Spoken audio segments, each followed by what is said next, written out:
अस्सलाम वालेकुम। आज की क्लास में कॉन्ग्रुएंट फिगर्स और सिमिलर फिगर्स को डिस्कस करूंगा। ठीक है, ये क्या होती हैं और इनकी पहचान हम कैसे करते हैं, ये सारा कुछ मैं इंशाल्लाह एक्सप्लेन करूंगा। और फिर एक्सरसाइज 10.9 को सॉल्व करेंगे क्योंकि ये सारी एक्सरसाइज इन ही पे है। ठीक है, तो स्टार्ट ले लेता हूँ। पहले मैं आपको बताता हूँ कि कॉन्ग्रुएंट का मतलब क्या है। ये देख लें, इनमें दो बातें मुश्तरक हैं। ठीक है, शेप और दूसरी बात है साइज। ये क्या है, आपस में इक्वल है। तो ऐसी फिगर्स, ये देखें यहाँ पे क्या लिखते हैं ये लोग, कि द ऑब्जेक्ट्स और figures that have the same shape and size are called congruent objects. Clear होगी बात। सेम शेप हो, सेम साइज हो तो ये कॉन्ग्रुएंट, मतलब है ये दोनों कॉन्ग्रुएंट है आपस में। ठीक है, अच्छा, कॉन्ग्रुएंट के लिए क्या इस्तेमाल होता है, ये उसके लिए सिंबल है। और इस तरह ये जो मद है ना, ये वाली चीज जो है, ये है सेम शेप के लिए, और ये जो इक्वल टू है ये सेम साइज के लिए। तो मतलब अगर इस तरह लिखा जाए तो इसका मतलब है कि सेम साइज और सेम शेप। क्लियर होगी बात। ये देखें यहाँ पे लिखा है। अब हम आते हैं इस दूसरे पॉइंट पे, सिमिलर फिगर कब होंगे। ये दोनों आप देख लें, इनमें क्या चीज मुश्तरक है, शेप। ठीक है, इनकी शेप सेम है लेकिन साइज डिफरेंट है। देख लें, the figures that have the same shape but not the same size are called this. तो इनको शो करने के लिए हम सिर्फ ये लगाएंगे। ठीक है, जो बताएगा कि सिर्फ शेप एक जैसी है। होपफुली आपको समझ आ गई होगी। अब हम आते हैं इसके एक्सरसाइज पे। ये कहते हैं tick the pair of congruent figures. ये टिक लगाना है और सर्कल करना है पेयर ऑफ सिमिलर फिगर्स को। मैं पहले सारे कॉन्ग्रुएंट करता हूँ, फिर मैं आता हूँ सिमिलर पे। ठीक है, तो ये देखें, ये है हमारे पास कॉन्ग्रुएंट। क्यों? क्योंकि इक्वल भी है। ठीक है, और साथ में शेप भी एक जैसी है। क्लियर होगी बात। दूसरे पे आए, ये वाला देखें। ठीक है, ये तकरीबन तकरीबन सेम साइज है। हो सकता है मैंने जो पेज कॉपी किया है वो आगे टेढ़ा हो गया हो या कुछ आगे पीछे हो गया हो। अदरवाइज जो बात में इसको कॉन्ग्रुएंट कहा गया है तो मैं भी इसको कॉन्ग्रुएंट कहता हूँ कि ये शक्ल और ये शक्ल मैं कहता हूँ इक्वल भी है और सेम शेप भी। ठीक है, मतलब इसको भी सीधा करें तो एक शेप है बस। इसके बाद आप एफ को देख लें, ये सेम साइज भी है। ठीक है, इक्वल भी है और सेम शेप भी है। अच्छा, इसके बाद हम बात करते हैं इसकी आई की। तो ये भी सेम है। क्यों? ये 42 डिग्री है, ये भी 42 डिग्री है। और एक चीज मैंने आपको बताई है, इस तीर का मतलब है इसको जिधर मर्जी ले चलो। तो इस इधर भी तीर है, इसका भी मतलब है कि जिधर मर्जी ले चलो। इसका इसका सेम मतलब है। तो हम कहते हैं कि ये दोनों बराबर हैं। ठीक है, कॉन्ग्रुएंट हो गए। शेप भी एक जैसी है, साइज भी एक बराबर है, तो हम कहते हैं कि ये कॉन्ग्रुएंट है। ठीक है, और उसके बाद जे को देख लें, 4 सेंटीमीटर 4 सेंटीमीटर, शेप भी एक जैसी है, लाइन है, और दोनों क्या है, 4 सेंटीमीटर है, साइज भी एक जैसा है, तो इसका मतलब है कि कॉन्ग्रुएंट है। ठीक हो गया। अब इसके बाद आते हैं जो सिमिलर है। सिमिलर सर्कल करना है, तो ये देखें सिमिलर है। क्यों? क्योंकि देखें शेप सेम है। ठीक है, साइज एक जैसा नहीं है लेकिन शेप क्या है, सेम है। दूसरी तरफ आए, ये देखें शेप सेम है लेकिन साइज एक जैसा नहीं है, तो ये भी सर्कल करना है तो कर दिया मैंने। ठीक है, इसके बाद ये देखें, सेम वही सिचुएशन है। शेप शेप एक जैसी है, साइज को छोड़ दें, साइज बराबर नहीं है। ठीक है, तो ये भी देखें, इसको भी मैं सर्कल कर रहा हूँ, ये भी आपस में यही तलक रखते हैं। ठीक है, और ये भी वही है, सिमिलर है। ठीक है, क्लियर होगी बातें। तो अल्हम्दुलिल्लाह ये आपका फर्स्ट क्वेश्चन हो गया। अब दूसरे पे आते हैं। दूसरा क्वेश्चन पहले पढ़ लेते हैं कि क्वेश्चन क्या है और उसी हिसाब से फिर हम बात करते हैं। ठीक है, apply properties of similar figures and check if the triangles are similar और नॉट। यानी पहले आपने properties of similar figures apply करनी है और फिर चेक करना है कि सिमिलर हैं या नहीं। ठीक है, अब सिमिलर फिगर्स की प्रॉपर्टीज क्या है, ये आपके जहन में एक क्वेश्चन आया होगा। ठीक है, तो उसके लिए मैं आपको बता देता हूँ। ये आपके पास प्रॉपर्टीज हैं दो। एक क्या है, their corresponding angles are equal. Corresponding का मतलब ये है कि ये डी पे है ना, तो इसी जगह पे सेम उसी पोजीशन पे जो है वो दोनों, ये दोनों इक्वल होने चाहिए। पहली बात। ऐसे ही ये इधर है तो ये इधर वाला ये बराबर होनी चाहिए, ये इसके बराबर होना चाहिए, ये इसके बराबर होना चाहिए। ठीक है, इसको कॉरेस्पॉन्डिंग कहते हैं। ठीक है, यानी आप कहते हैं ना कि दाएं कोने पे जो नीचे वाला है, इधर भी दाएं कोने पे नीचे वाला है, ये बाएं कोने पे नीचे वाला, ये भी बाएं कोने पे नीचे वाला। ठीक है, ये टॉप राइट तो ये भी टॉप राइट है, ये टॉप लेफ्ट है तो ये भी टॉप लेफ्ट है। ठीक है, तो इसको कहते हैं कॉरेस्पॉन्डिंग। ये समझ आ गई है। ठीक है, उसी हिसाब से अब दूसरे पे आते हैं। एक तो हो गया, दूसरे पे आते हैं। The length of their corresponding sides are in proportion. Proportion का मतलब क्या है, ये देखें 4 है तो ये 3 गुना है, ये हम कहते हैं ना इतने गुना, इतना इस हिसाब से इसको कहते हैं प्रोपोर्शन, ठीक है।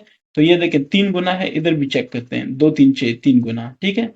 ये इस तरह ये 3 है, सो 3 3 9, और इसको भी 3 3 9, तो ये सारा 3 गुना है कि नहीं है, यानी इस शेप का ये शेप या ये शेप इस शेप का 3 गुना है, ठीक है।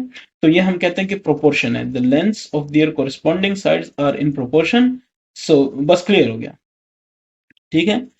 अब आते हैं क्वेश्चन 2 की तरफ।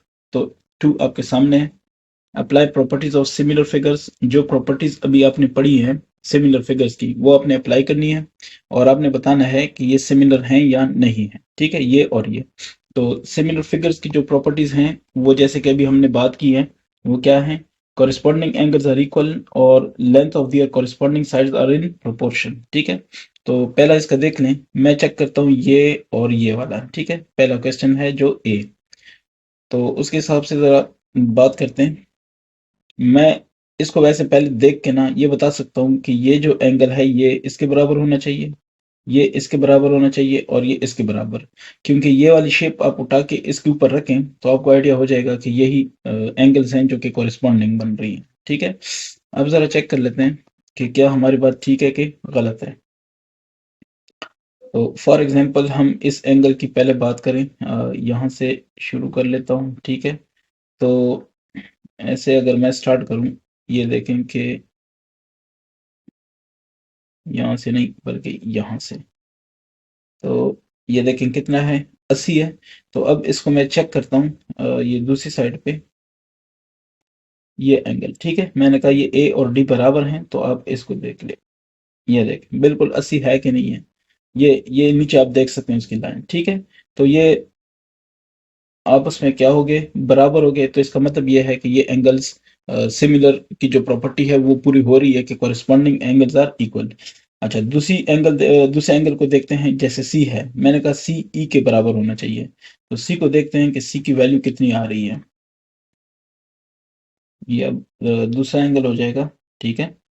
तो दूसरा जो एंगल है वो है जनाब आपके पास तकरीबन, मतलब मैं एग्जैक्टली तो नहीं कह सकता, खैर है अगर 1-2 डिग्री का फर्क आए, ये देखें, ठीक है। तो यहाँ पे 60 है, 60 है। तो अब चेक करते हैं कि यहाँ पे जो ई वाला एंगल है, जो हमने कहा है कि ये सी के बराबर है, क्या वो भी 60 है कि नहीं है, ठीक है। तो उसको चेक करने के लिए देखें, नीचे आपको लाइन नजर आ रही होगी, ठीक है ना, इसकी क्लियरली नजर आ जाता है। ये देखें, अब इसको अगर यहाँ पे ले आऊं, तो आपका ज़हन क्या कहता है, 60 है कि नहीं है। इसका मतलब है कि ये एंगल भी बराबर है। अगर दो एंगल बराबर हुए तो तीसरा तो होगा ही बराबर, क्यों, उसको चेक करने की जरूरत ही नहीं है। उसकी वजह यह है कि हमें पता है कि ट्रायंगल के 3 एंगल्स हैं, ठीक है, और तीनों का मजमुआ 180 है। अब अगर दो सपोज कर लें कि उसमें से दो आ गए 100, तो तीसरा तो 80 होना चाहिए, ठीक है। तो इस लिहाज से, अच्छा, अब मैं इसका जवाब लिखता हूँ। तो इसका जवाब किस तरह होगा, इस पे जरा गौर करते हैं, ठीक है। क्वेश्चन 2, तो इसमें नंबर ए, ठीक है, नंबर ए का सोल्यूशन करूंगा। तो एक प्रॉपर्टी क्या है कि कॉरेस्पॉन्डिंग, ठीक है, एंगल्स आर इक्वल, ये एक प्रॉपर्टी है, ठीक है। सच दैट कौन कौन से एंगल्स हैं हमारे पास, angle C equals to angle E, ठीक है। और फिर क्या है, angle B equals angle F, और फिर क्या है, angle A this equals to angle D, ठीक है। तो ये पहली चीज खत्म हो गई। अब दूसरी की बात करते हैं, ठीक है। दूसरी प्रॉपर्टी यह है कि जो लेंस है, the lengths of corresponding sides, ठीक है, corresponding sides are in proportional, ठीक है, प्रोपोर्शन बस, ठीक है। तो वो क्या होगा, सच दैट, वो इन्होंने ऑलरेडी गिवन है, इनकी तरफ से ऑलरेडी गिवन है, इन्होंने दी हुई है। तो वो क्या है, जैसे देखें सी बी को देख लें, ठीक है। तो सी बी जो है वो सी से बी, ठीक है। तो ये 72 है, और ये ई से एफ जो है यानी ये लेकिन 72, ठीक है, जो बराबर है 3 ज़रब ई से एफ, ठीक है। सो 3 ज़रब ई से एफ क्या आएगा, ई से एफ आएगा 24, 24 3 72, ठीक है। ऐसे ही हम कह देते हैं दूसरा हमारे पास है ए बी, इन्होंने दिया हुआ है तो उसको भी मैं बता देता हूँ। तो ये क्या है, A B is equal to 36 which equals to 3 multiply by क्या चीज है, एफ डी, ठीक है। एफ डी 12 है तो 12 3 36, इसका मतलब है कि ये बराबर है। सो सो ट्रायंगल कौन कौन सा, ए बी सी बराबर नहीं, मतलब ये सिमिलर है, this is similar to to किसके, ट्रायंगल डी ई एफ के, ठीक है। सो ये हो गया। बी को देख लें, इसमें ये एंगल इसके कोरेस्पॉन्डिंग है क्योंकि ये भी 90 है, ये भी 90 है, इसको उठा के इसके ऊपर रख दें तो z b के ऊपर आ जाएगा, y c के ऊपर आ जाएगा, तो ये आपस में कोरेस्पॉन्डिंग हुए, x आ जाएगा a के ऊपर, ठीक है। तो ये कोरेस्पॉन्डिंग एंगल्स आपको क्लियर हो गई हैं। अब आपने जस्ट एक काम करना है कि काइंडली इनको मेजर करें, ठीक है। मैं समझता हूँ, मैं इसको इस तरह लेता हूँ कि ये आपस में सारे इक्वल हैं, ठीक है, मैं इसको समझ लेता हूँ। तो बी, बाकी आप इसको चेक करें, अगर इक्वल नहीं है तो जस्ट कहने कि not similar, this triangles are not similar, और अगर इक्वल हैं तो फिर ये वाला काम करें जो मैं कर रहा हूं, ठीक है। सॉल्यूशन, इसका नंबर फर्स्ट प्रॉपर्टी आपको पता है कि देयर कॉरेस्पॉन्डिंग, ठीक है, कॉरेस्पॉन्डिंग एंगल्स आर इक्वल, ठीक हो गया। तो कौन से एंगल, सच दैट कौन सा एंगल, जैसे बी और जी आपस में क्या है, जेड बराबर है, ठीक है, ए एक्स के बराबर है, और फिर कौन सा एंगल है, वो है सी, ये बराबर है एंगल वाई के, ठीक है। Corresponding angles are equal. अब दूसरी बात है, जो दूसरी कंडीशन है या दूसरा रूल है वो ये वो या दूसरी प्रॉपर्टी है वो ये कह रहा है कि जो इनकी साइड्स हैं, द लेंस ऑफ देयर, कौन सी साइड्स, कॉरेस्पॉन्डिंग, ठीक है, corresponding, the length of their corresponding sides are in proportion, ठीक है, या दीज आर प्रोपोर्शनल, ठीक है, आर इन प्रोपोर्शन।